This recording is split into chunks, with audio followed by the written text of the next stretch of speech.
उतना ज्यादा सीखने में मजा आता है। तो कंपटीशन कर लेते हैं, आधी पार्टी इधर और आधी पार्टी इधर। पहले इधर वालों से कंपटीशन करते हैं, फिर इधर वालों से कि किसके अंदर कितनी ज्यादा एक्साइटमेंट है। क्योंकि मैं दावा करता हूँ, क्योंकि देखिए सर का तो इतना अच्छा प्रमोशन करा है। मैं बता दूं, एक आम छोटी सी जिंदगी में हम लोग एक उलझन में फंसे हुए 10,000, 20,000, 40,000, 50,000 कमाने के उसमें, लेकिन एक आम छोटी सी जिंदगी में एक ऐसी शख्सियत जिन्होंने इस बिजनेस की शुरुआत करी, और शुरुआत करने के बाद एक छोटी सी उम्र में, अभी मैं सर से जस्ट मिला था, मैं सर की उम्र देख के हैरान हो गया कि एक छोटी सी उम्र में सर 10 लाख रुपए कमाने के वो कर रहा है। तो आज वही हम लोगों के बीच में बताने आया है कि किस तरीके से आज हम लोग 10 लाख की इनकम पे पहुंच सकते हैं। तो उसके लिए जितनी ज्यादा जिसके अंदर एक्साइटमेंट होगी उतना ज्यादा मजा आने वाला है। तो आप लोगों की जोरदार तालियों के बीच में मैं एक बार चाहूंगा कंपटीशन में आदरणीय अनिंदो मिश्रा सर के लिए एक बार जोरदार तालियां।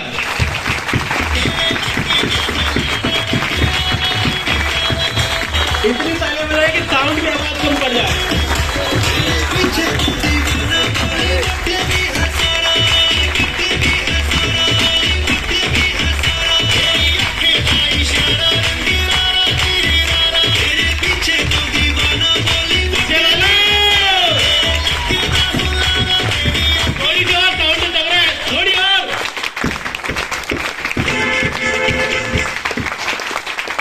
बहुत बहुत धन्यवाद, थैंक यू। परिचय की बात करूं तो मेरा नाम राहुल साहब, प्रॉपर आपका फरीदाबाद का रहने वाला हूं, और पार्ट टाइम में इस बिजनेस की शुरुआत करी थी, और आज फुल टाइम इस बिजनेस को अपने ग्रेट गुरु आज बात करूं तो सबसे बड़ा मैं रोल मानता हूं अपनी जिंदगी में। क्योंकि अगर उन शख्सियत का मेरी लाइफ में अगर आगमन नहीं होता तो आज एक आम लड़का जो कभी किसी के सपने नहीं थे, कभी कोई जिद नहीं थी, कभी कोई पहचान नहीं थी। क्यों? क्योंकि एक छोटी सी उम्र का लड़का यारी दोस्ती में रहने वाला, कभी कोई काम धाम ना करने वाला, आज उसको फर्श से उठा के इस अर्थ पे बैठाने वाली शख्सियत आदरणीय जेपी सर, एक बार उनके नाम पे जोरदार ताली चाहूंगा। साथियों, मैंने इस बिजनेस की जब शुरुआत करी थी तो 9,000 रुपए महीने की जॉब करता था, और आज बात करूं तो आज इस प्लेटफॉर्म पे खड़ा हूं, और उसमें सबसे बड़ा रोल आदरणीय जेपी सर का है। और एक शख्सियत और है मेरे बीच में, जिनके माध्यम से मैंने ज्वाइन करने के बाद चलना सीखा, और हर सिचुएशन जहां मेरे को लगा कि मैं गिरने वाला हूं, लेकिन उस व्यक्ति ने मेरे को संभाला, और संभालने के बाद आज मेरी कामयाबी के लिए उन्होंने बहुत बड़ा अपनी कुर्बानी दी है। मेरे ग्रेट अपलाइन आदरणीय हरिओम सर, एक बार उनके नाम पे जोरदार ताली चाहूंगा। देखिए साथियों, परसुम सर ने एक बात बोली कि कामयाबी की कोई उम्र नहीं होती, और आप किसी भी सेक्टर में चले जाइए, चाहे आप कंपनी के मैनेजर में चले जाइए, या कमिश्नर बनने चले जाइए, या सीएम बनने चले जाइए, पीएम बनने चले जाइए, वहां पे एक ही सीट खाली है। लेकिन आपको मैं बता दूं, जिस दिन मैंने इस मार्केटिंग प्लान को देखा था, जिस दिन मैंने इस मीटिंग को देखा था, उस दिन मेरे को बताया गया था कि यहाँ पे सबसे बड़ी पिन जिसको कहते हैं डायमंड की, वो हर किसी के लिए खाली है। तो एक बार अपने लिए जोरदार ताली बजाएं। और मैं अपने आप को बहुत ही बड़ा सौभाग्यशाली मानता हूं कि मेरे को इस बिजनेस के मार्केटिंग प्लान को दिखलाने का मौका मिला है। तो एक बार मैं चाहूंगा 6 लोग सूटेड वुटेड और 1 लोग नॉर्मल ड्रेस में आ सकते हैं। 6 लोगों को मैं बुलाना चाहूंगा, 6 लोग सूटेड वुटेड और 1 नॉर्मल ड्रेस में।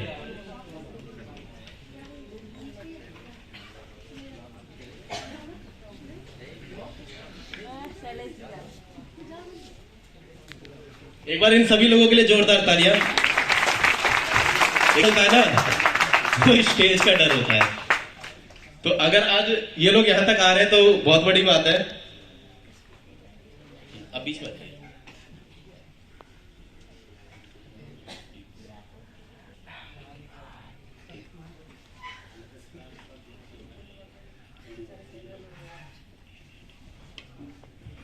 देखिए साथियों, ये एक मैं एग्जांपल बताता हूं आपको कि आज हम लोग जिस बाजार से बाजार करते आ रहे हैं, मान लीजिए बाजार की वो दुकानें हैं, इसको बस समझना है हमें कि आज तक हम लोग जिस बाजार से बाजार करते आए हैं, उस बाजार में और इस बिजनेस में आप लोग जो आए हैं इकट्ठा होके, इस बिजनेस में क्या अंतर है, बस मैं वही छोटी सी चीज आप लोग बीच में बताना चाहूंगा।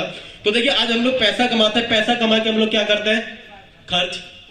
आज हम लोग खर्च करने जाते हैं, चाहे आप कोई भी प्रोफेशन में जॉब करते हो, कंपनी में जॉब करते हो, या ऑफिस में जॉब करते हो, या खुद का व्यवसाय हो, आज हम लोग सेम इस तरीके के होते हैं।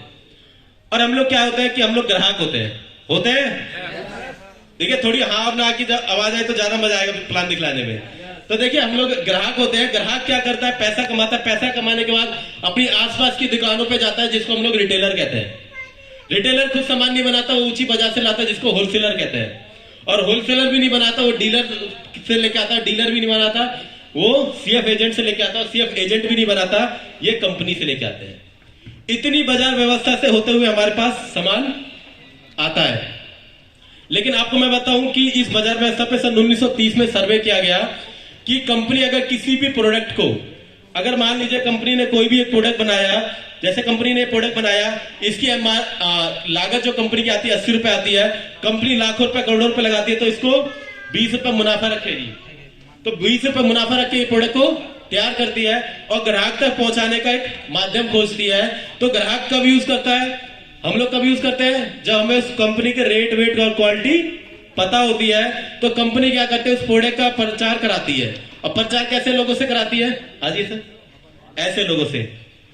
और आपको मैं बता दूं, जितने लोग हम लोग सोचते हैं ना कि प्रचार करने से प्रोडक्ट ब्रांड होता है, लेकिन प्रचार करने से प्रोडक्ट ब्रांड होता है। जो उस प्रोडक्ट का प्रचार करता है वो ब्रांड होता है, चाहे वो कोई भी व्यक्ति हो, शाहरुख खान, सलमान खान, वो ब्रांड होता है। क्यों? क्योंकि कहते हैं कि थम्स अप पीने से वो 2 मंजिल से कूदता है। मैं किसी को कहता हूं एक पेटी पिलाऊंगा, वो इसी एक फ्लोर से कूद के दिखला दे, क्या हो सकता है?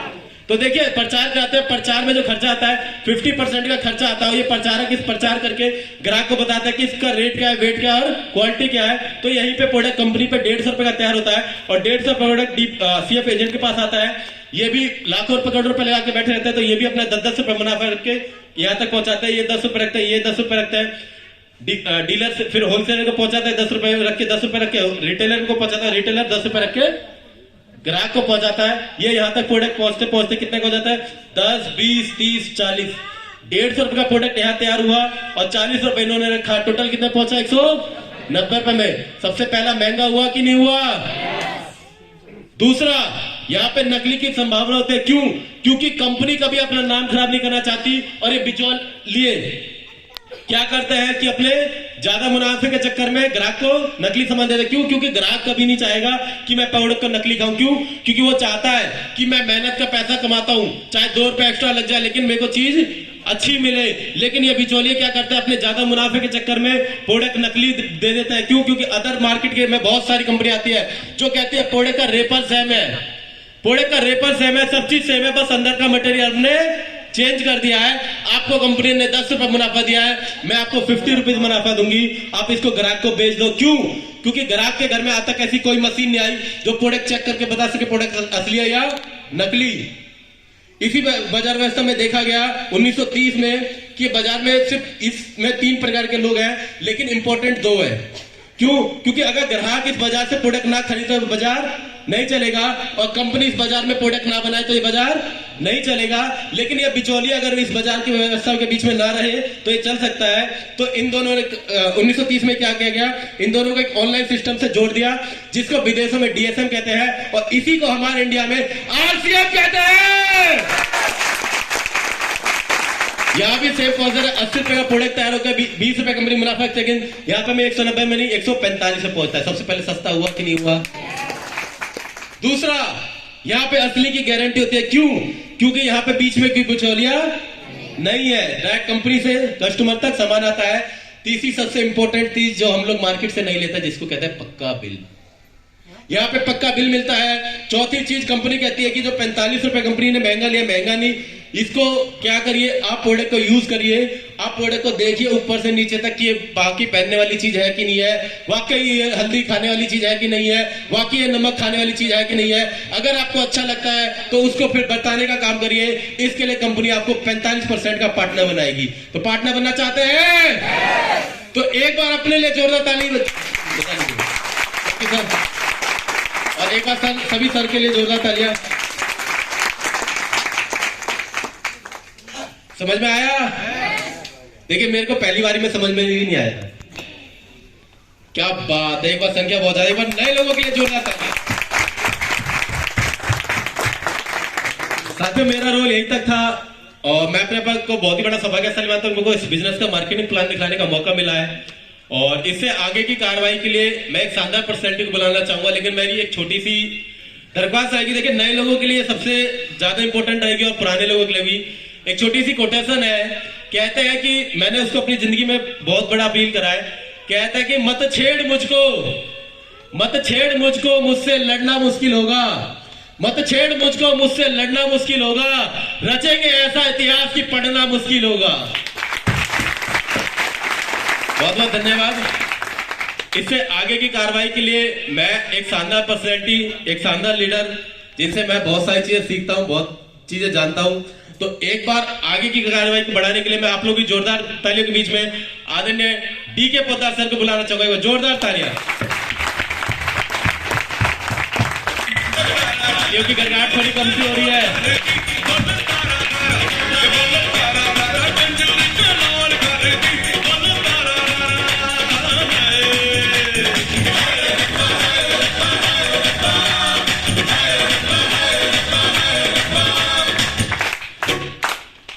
सबसे पहले सभी लोगों को जय